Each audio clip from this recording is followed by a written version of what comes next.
I'll walk, alright?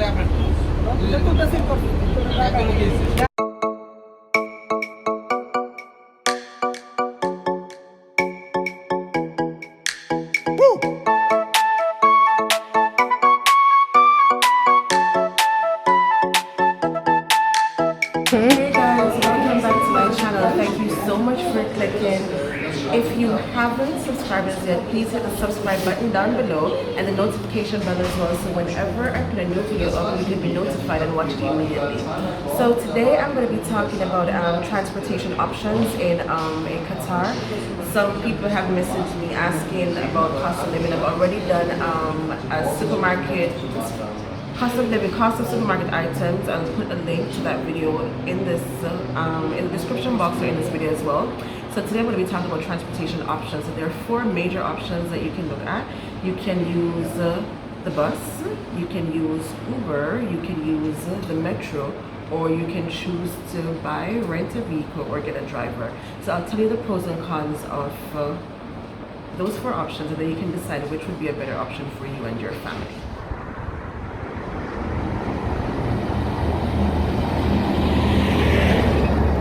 So the metro recently opened, and the metro stations are not very near to like housing facilities. So the government actually came up with free shuttles to transport people from the communities to the metro station. And this is what the bus stop looks like for the shuttle bus.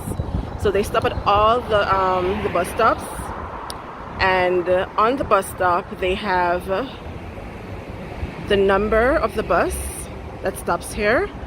So the one closest to me is the M128. Has a starting when the bus first starts running, when the last bus runs, and how often they come. And this is the bus coming. I'm about to get on this bus to the metro station.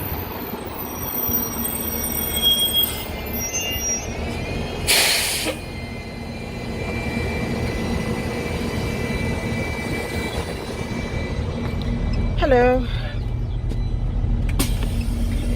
What the inside of the bus looks like.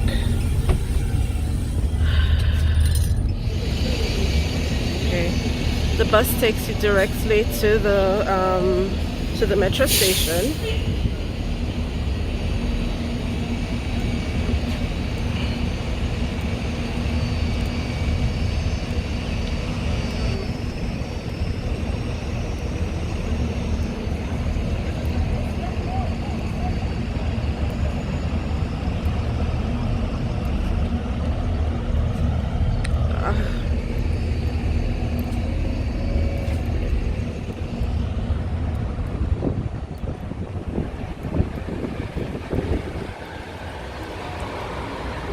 And here you can get your ticket and then go ride the metro. I have another video on how to take the metro, but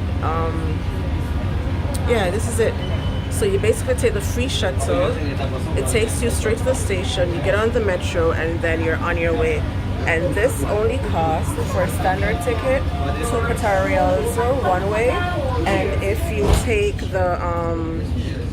the gold option, it's 10 riyals one day. And if you do an entire pass for standard for the entire day, it's 6 riyals. Alright, so you can take the car or bus as well. It's a public bus, and you get a card, and then when you enter the bus, you just tap your card along the sensor thing here, and it deducts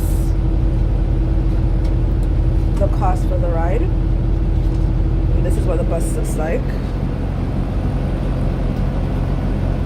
Now there's a timetable that you can follow to know what bus goes where and what time they run, how often they run, and it's very convenient. It takes a bit longer, but it's very, very cheap as well. So that's also another option for transportation within Doha and within the entire Qatar. But the bus service runs all through Qatar. Alright, so the other option is Uber. The other option is Uber. It's very convenient. You call it and it comes to pick you up right at your gate. There's my Uber. And it's perfect for when you want to move quickly and you don't want to wait on... It's perfect for when you want to move quickly and you don't want to wait on anyone. Yeah, it's a bit more expensive, but just a bit more convenient.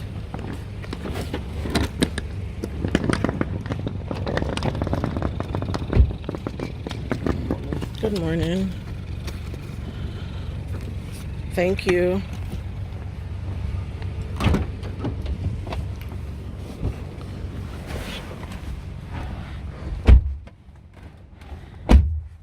And it's perfect that you don't have cash on you either, because you can just plug in a card that you want to use on it and then have that as an option instead of paying cash. So it just comes directly from your card if you don't want to pay cash. So it's very, very convenient. And when you need to go somewhere quickly, then you know it's a perfect option. So for those of you who would choose the option of buying or renting a vehicle, I don't have a vehicle, so I did ask some of my colleagues who rent or who have rented or bought vehicles, and this is the info that I have to share with you. So first of all, if you're going to be buying a new vehicle, you more than likely will need a loan, unless you're like filthy rich, you know, you came here with lots of money so you can pay up front for it. But you would need a loan, and that has to be paid off before your final departure from Qatar. If you don't pay, bear this in mind, you can't run away from your debt in Qatar. If you don't pay back your loan, you won't be able to leave until you do. So bear that in mind, please. You can buy a cheap used one here, but in a lot of cases, there are lemons. Renting is affordable, but it's very limited in make and model, right? But again, if you just wanted to get from point A to B just for your own comfort, I think renting is better. And unless you're going to be here for a long period of time, say if you're going to be here for 5 years and more, then of course go ahead, get a new car, take your loan, pay off your loan, get a new car. That works out for you in the long run. All right. But if you're staying for a shorter time, as I said, renting or leasing is a better option for you. I know a lot of people who watch my channel or about life in Qatar. Many of you are teachers or want to get into the whole education system in Qatar. So do teachers get any special discounts? Yes, they do. And it depends on the car dealership. For Oasis gives a discount. So for example, if the cost of the car is 1,400 Qatar riyals, then you would get it for 999 Qatar riyals with teacher discounts. Also, there are schools that give you a car stipend. If you can get one of those schools who provide a car stipend for you, then that's even better. Insurance and license, getting a license in your car, getting a license for your car, that is included in the price, I believe. And you can't get your license before you receive your RP. And an international license doesn't work here. All right. And for you to get your license, you must have your RP, your residence permit, and you have to do both a written and a practical exam. So those are things that you need to know and take into consideration. In terms of the insurance, the deductible is based on the price of the car, and it's on a sliding scale. So based on damage, if it's like your fault or whatnot. So there's a cap that you will pay. You shouldn't pay more than 1,500 to 2,000 Qatar riyals, which is around $533 US. So that's not very bad, right? Now, if you had say for instance, you were in Qatar before and you already had a license, when you come and you were out of the country for a while, when you come back, you don't have to do the driving aspect of the test, but you still have to take the written exam, right? So that's it for options, for transportation options. If there are any other questions, feel free to ask me in the comment section below, and I'll answer it as best as possible. Thank you, and don't forget to subscribe, comment, like, share, all the good stuff. And if there are any other videos that you want me to do on life in Qatar, please feel free to let me know. Thank you.